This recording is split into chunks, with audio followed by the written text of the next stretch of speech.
Gente, é muita prepotência de brasileiro achar que Libertadores vai ser sempre moleza. Alguns times são fracos. Palmeiras está pegando carne assada, o Flamengo pegou uma carne assada na primeira rodada, aquele Sporting Cristal horroroso, nem torcida tinha no estádio, e foi uma partida medonha aquela, de fato.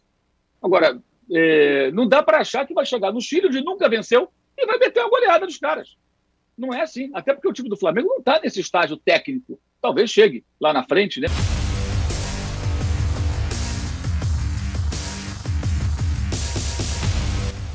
Salve, salve nação, saudações, sejam bem-vindos a mais um vídeo top do canal. Vamos analisar aqui então, galera, o jogo de ontem entre Flamengo e Universidade Católica do Chile. O Flamengo jogou bem, deu pro gasto. Qual é a sua observação e análise sobre este jogo do Mengão? Venceu, mas convenceu? O copo está meio cheio ou meio vazio? Como que você analisa a vitória do Flamengo ontem? As substituições, o time em campo, o ataque foi bem, a defesa foi mal, o meio-campo e o Paulo Souza comandando o time.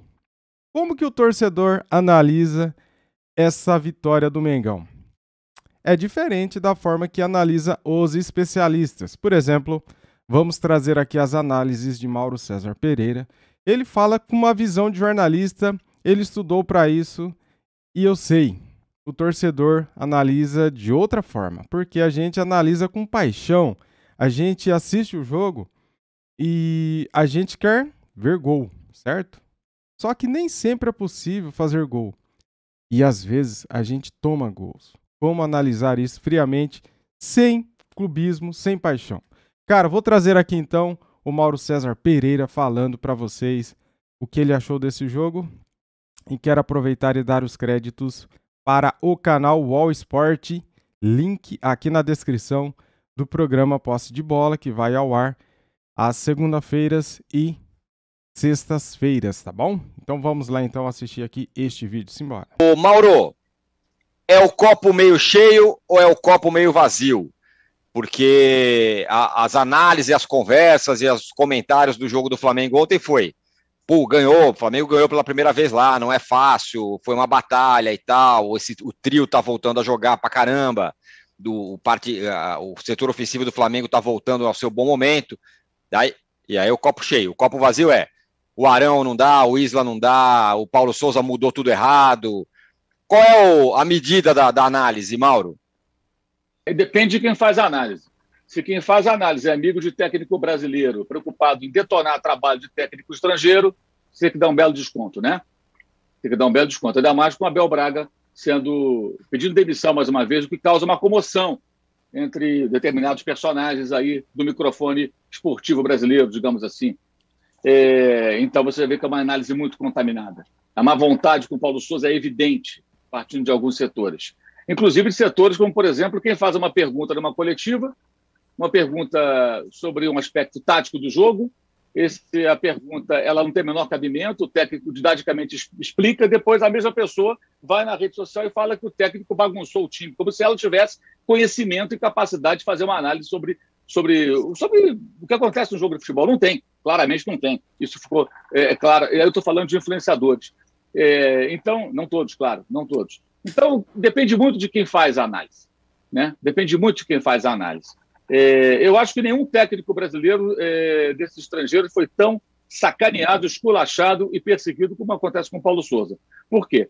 Alguns pela obsessão pelo Jorge Jesus, outros porque querem minar o trabalho do cara antes que ele possa fazer, antes de que haja o risco dele fazer sucesso. Isso não é bom para os técnicos brasileiros. Então, a confraria dos amigos aí, né, movidos a bebidas específicas ou não, acabam... Turma do vinho? Né? Eles vão se ajudando, né? De alguma maneira. Eu acho o seguinte: ontem é evidente que o Flamengo tem vários problemas, né? Especialmente do lado direito, que é um caso seríssimo. Entre Rodinei e Isla, o melhor é sempre o que não está jogando, né? Isso é muito claro. E ontem, o lado do Isla, assim, ele desestabiliza completamente o sistema defensivo, porque ele não consegue ganhar uma jogada. Todas as jogadas entram pelo seu setor.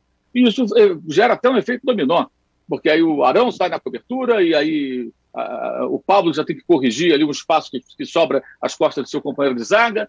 Enfim, é uma confusão infernal. A Católica praticamente só atacava daquele lado, né? Até acho curioso que muita gente fala: o Isla vai quando for pendurar a chuteira, vai jogar no Chile. Será que alguém vai querer contratar lá no Chile depois da atuação de ontem, que eles viram tão de perto, né? Um horror, uma coisa medonha. Aí no banco tem o Rodinei, então faz o quê? Né? Não tem o que fazer. O Mateuzinho, que é jovem e vinha jogando melhor, está machucado. 8 machucados. 8. O departamento médico do Flamengo parece o Maracanã dos bons tempos, aquele que vivia entupido de gente. Fica cheio. Não tem o Fabrício Bruno, não tem o Rodrigo Caio. Ontem o Davi Luiz saiu por uma questão pessoal, foi liberado, também não pôde jogar. Não tem o Ayrton Lucas, que ainda não estreou. Não tem o próprio Mateuzinho. Não tem o Matheus França, que é o garoto da base que ele vinha lançando, que joga do meio para frente, seria opção ontem. Não tem o Vitinho, também seria opção para uma situação como essa. Está faltando um daí. São 8 caras. E eram 10, que tinha o Pablo, que há 2 semanas, 1 semana e meia, pôde estrear, né? E o Bruno Henrique voltou ontem. Né? E aí entra uma outra questão. A quantidade de pessoas que analisam o jogo na rede social, depois do jogo e durante o jogo. Né? Como se os jogadores não cansassem, como se nós não tivéssemos toda essa temporada. Gente, estamos na metade da fase de grupos da Libertadores, no começo da Copa do Brasil, ainda vai começar para times como o Flamengo, que estão na Libertadores, vai começar a Copa do Brasil, e foram até agora, e o Flamengo tem um jogo adiantado como o Palmeiras, né? Então, na verdade, foram 3 rodadas do Brasileiro de 38, o Flamengo e o Palmeiras 4. Mas aí tem um jogo da Copa do Brasil, então dá no mesmo, né? A fazer, porque os outros times já jogaram pela Copa do Brasil. Tudo isso vai ser disputado em 6 meses e pouco, porque a Copa do Mundo ela começa no dia 21 de novembro. Então, é óbvio que os jogadores que normalmente já se desgastam, nessa temporada vai ser pior. Aí ontem tinha coisas do tipo, ele tirou o Arrascaeta. Talvez os caras imaginem que o Arrascaeta é, sei lá, o único super-herói do futebol brasileiro é o Hulk. O Hulk é um super-herói. Né? O Arrascaeta é um ser humano. Ele vai cansar, ele não vai aguentar jogar o jogo inteiro. O Everton Ribeiro também não. E o Flamengo ali perdia o meio-campo naquela altura do jogo. E ele botou em campo todos os jogadores que ele podia contar. O banco do Flamengo ontem, ele colocou o Pedro, ele colocou o Andrés, ele colocou o Diego, ele colocou o... Deixa eu lembrar quem mais. O Marinho, Lázaro, né? E o Lázaro. Os outros jogadores eram os 2 goleiros, era o Rodinei, era o Léo Pereira e garotos da base, que só estão ali para fazer número e entrar numa emergência mesmo. Ele não tinha tantas opções, porque são vários contundidos. E esses zagueiros todos machucados geram o quê? O Arão joga de zagueiro, você perde um cara no meio campo também, mais uma opção no meio campo que você perde, né? Com todos os altos e baixos do Arão. Então, não havia muita opção. E isso passa pelo departamento médico pelo desgaste dos jogadores. E para mim estava muito claro que ele tinha que fazer alguma coisa. Por que botou o Diego? Só tem um Diego. A questão é o Diego está no elenco do Flamengo ainda. E não foi o Paulo Souza que renovou. Vamos questionar então a diretoria. Né? Poderia ter liberado o Diego, contratado um jogador para compor elenco que fosse um homem de meio campo, com mais jovem, que pudesse entregar mais. O Diego, de fato, tem muito pouco a entregar ao Flamengo hoje. Mas acho que, no meio desse contexto todo, com todos os problemas defensivos, o Flamengo nunca havia vencido nesse lugar. Nunca tinha vencido lá. O clima super tenso. Não sei se vocês viram as imagens. Teve racismo, pedrada, gente com a cabeça cortada. Foi um jogo de Libertadores à moda antiga. Anos 60, 70, 80 no máximo. Foi uma atmosfera muito diferente. A Católica vive uma crise técnica, mas é o time tetracampeão do Chile. Os jogadores do time tetracampeão estão lá em sua maioria. E se mobilizaram para esse jogo como uma decisão, porque era um jogo decisivo para o time chileno. Tinha que vencer o jogo, né, para tentar ali brigar pela segunda vaga, partindo do princípio que o Flamengo deve ser o primeiro com o Talheres. Então, não foi um jogo fácil, foi um jogo guerreado, um jogo brigado contra uma equipe que vive uma crise técnica, trocou de técnico, está com técnico interino. Eu acho que jogou ali tudo que podia. E, gente, é muita prepotência de brasileiro achar que Libertadores vai ser sempre moleza. Alguns times são fracos. Palmeiras está pegando carne assada, o Flamengo pegou uma carne assada na primeira rodada, aquele Sporting Cristal horroroso, nem torcida tinha no estádio, e foi uma partida medonha aquela, de fato. Agora, não dá para achar que vai chegar no Chile, onde nunca venceu, e vai meter uma goleada dos caras. Não é assim, até porque o time do Flamengo não está nesse estágio técnico. Talvez chegue lá na frente, né, durante a temporada. O que também é muito difícil de prever, porque os times todos estão vivendo. Você vê, o Palmeiras perdeu para o Ceará. O Palmeiras empatou, quase perdeu para o Goiás. O River Plate perdeu para o Talheres, com muitas reservas em campo, mas perdeu para o Talheres. O River Plate empatou domingo em casa com 70 mil pessoas, 72 mil pessoas do Monumental de Nunes, com o Atlético de Tucumã, que é um dos piores times da Argentina no momento. Empatou 1-1. O River Plate completo, do senhor Galhardo, que é um grande técnico. Por quê? Porque todo mundo está jogando, e os times brasileiros mais ainda, num ritmo absolutamente maluco. E os jogadores, gente, cansam. Aí eu acho incrível como é que alguém tem a coragem de dizer assim, Não, eu acho que dava para o Bruno Henrique ficar mais um pouco. Olha, pelo que eu estou vendo, o Arrasca podia ficar mais um pouquinho. Com base em quê, gente? Então o técnico é maluco? Ele vai tirar o Arrascaeta porque ele quer. Não, ele está tirando porque já percebe o desgaste, porque antes do jogo já sabe que o jogador muitas vezes não tem condições de fazer mais do que 60, 65 minutos, não quer arrebentar o jogador para o próximo jogo. Eu mesmo, antes do jogo ontem, achava meio arriscado colocar o Bruno Henrique de saída, porque ele estava vindo de uma inatividade. E ele acertou, o cara deu os 2 passos para gol. Aliás, o Bruno Henrique deu 4 assistências seguidas nessa Copa Libertadores. 2 contra o Talheres, 2 gols do Everton Ribeiro e 2 ontem para o Gabigol. Então, assim, esperar que esse time do Flamengo, nessa temporada, qualquer time tenha um comportamento assim, de excelência, é uma coisa fora da realidade. E as pessoas precisam entender que o jogador de futebol se cansa, desgasta, e o ritmo está sendo muito pesado. Vai ser assim a temporada inteira. Ninguém vai ter condições de ficar jogando todo o tempo todo. E no caso da Arrascaeta, ele foi titular até contra o Atlético Paranaense no final de semana. Então, acho que quando ele mexeu no time, até melhorou um pouco, também conseguiu conter um pouco a Católica, depois voltou a pressionar o time chileno, encurralou o Flamengo, teve muitos problemas defensivos, inúmeros, acho que principalmente do lado direito, como eu falei, mas no final, o gol que foi o gol da vitória, né, acabou sendo uma jogada com o Pedro roubando a bola, o Marinho dando passe e o Lázaro marcando. Os 3 caras que vieram no banco acabaram fazendo a jogada do gol que foi o da vitória. E os 2 gols do time chileno foram, na verdade, gols contra, né? O Zampedri estava impedido, não tem VAR, claramente impedido, né? Aí o Isla tenta disputar com ele, faz um gol contra, e depois a bola bateu no Pablo, que teve ótima atuação, corrigindo vários dos problemas. Não fosse o Pablo, o Flamengo não venceria esse jogo. Porque os erros defensivos, se tivesse ali o Léo Pereira da vida, fatalmente o Flamengo não teria conseguido. No mínimo, empataria ou perderia. Venceria ou não venceria. O Pablo corrigiu muitas coisas ali. E a bola, para a infelicidade dele, bateu nele e entrou antes do erro do Diego, que não conseguiu afastar a bola, até ajeitou sem querer para o jogador adversário, né? Então, acho que foi um jogo que você tem que... Não pode ignorar os defeitos do time, mas tem que entender todo um contexto. É um contexto de muita adversidade e vai ser assim, gente. Não vai continuar sendo. Agora, muita pretensão. Isso aí é falar mimimi. Assim, em 2020, não gostei de ganhar o Brasileiro perdendo na última rodada. Como se o Flamengo ganhasse o Brasileiro assim, um atrás do outro. Fosse o Bayern de Munique, né? Quer dizer, é uma coisa muito metida a besta, né? E agora, assim, não. Venceu, mas eu não gostei. Como se o Flamengo ganhasse lá no Chile toda hora. Toda hora vai lá e ganha, vence. Não, nunca tinha vencido ali. E em 2017, inclusive, perdeu um jogo por 1-0, um jogo que o Guerreiro perdeu um gol absurdo, inclusive. E o Flamengo jogou melhor, que contribuiu para uma eliminação precoce na fase de grupos. Como foi eliminado em 2002 também na fase de grupos, perdendo lá dentro. Então, assim, as pessoas têm que entender um pouquinho como é que a coisa está funcionando. E acho que a análise, para repetir, depende de onde vem. Tem gente com má vontade, porque quer defender técnico brasileiro, porque é amigo de técnico brasileiro, porque não quer técnico português aqui. O André Rocha até escreveu no Twitter sobre o nosso grupo de WhatsApp, o nosso não, deles, né? Tem um grupo de WhatsApp, né? Técnico estrangeiro perde, o grupo fica bombando. Quando o técnico estrangeiro ganha, os caras, nossa, e agora, né? É o tempo todo.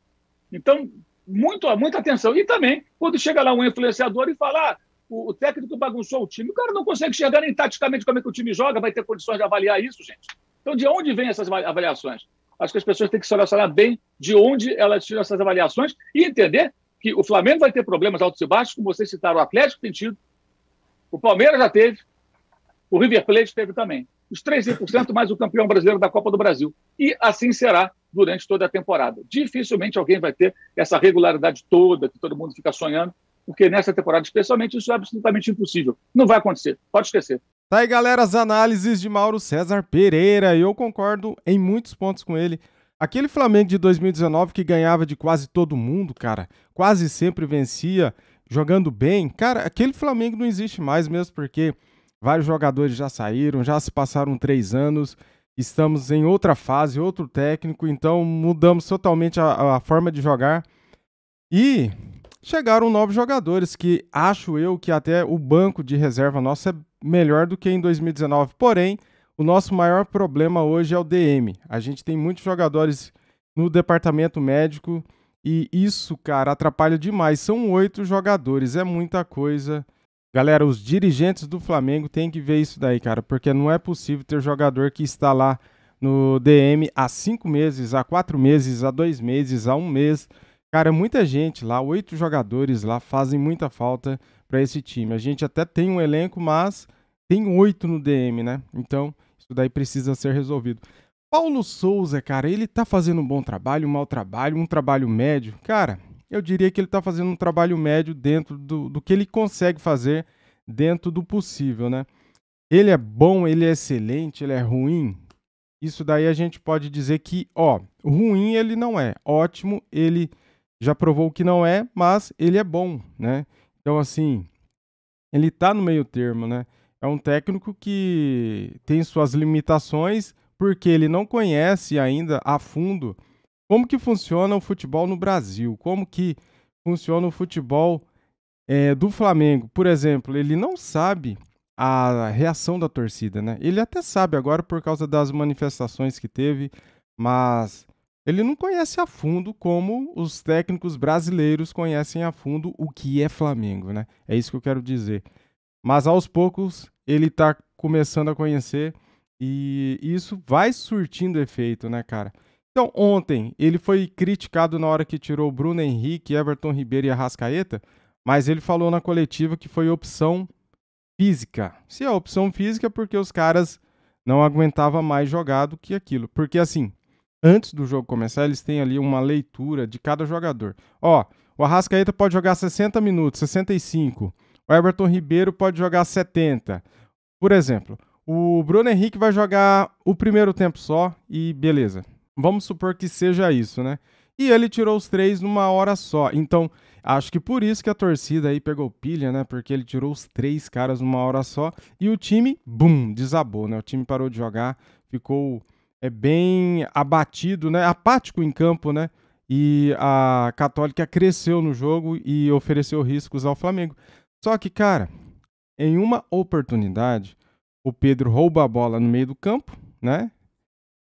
Dá a bola para o Marinho e o Marinho sai em disparada no contra-ataque ali, no meio do campo mesmo, contra-ataque não. Ali fazendo a jogada do meio do campo, passa a bola para o Lázaro, que mata a bola, cara, com calcanhar, galera. É isso aí, com o tornozelo ali, ele ajeita a bola e acerta no ângulo, um belo gol do Lázaro. Ou seja, o terceiro gol teve dedo do Paulo Souza. Então, assim, cara, é isso, Flamengo não vai vencer sempre, não vai dar show sempre, vai tomar gols e vai fazer gols, porque a gente tem um bom ataque, né? É o que eu penso de Flamengo hoje, tá bom, galera? É lógico que eu gostaria que o Flamengo ganhasse todos os jogos, mas a gente tem que ser um pouco racional, né? Entender que do outro lado tem um adversário. E venceu lá no Chile pela primeira vez, cara. Nunca tinha vencido lá, então a gente tem que valorizar sim. O mais importante, venceu lá, quebrou o tabu e os 3 pontos. O Flamengo tem 9 pontos em 3 jogos. Isso é muito importante a gente ressaltar. Muito bem, quero pedir aí o seu like, a sua inscrição no canal, tá bom? Se vocês gostaram do vídeo, comente aqui. Se não gostaram, comente também. É nóis, estamos juntos. Saudações rubro-negras. Fui!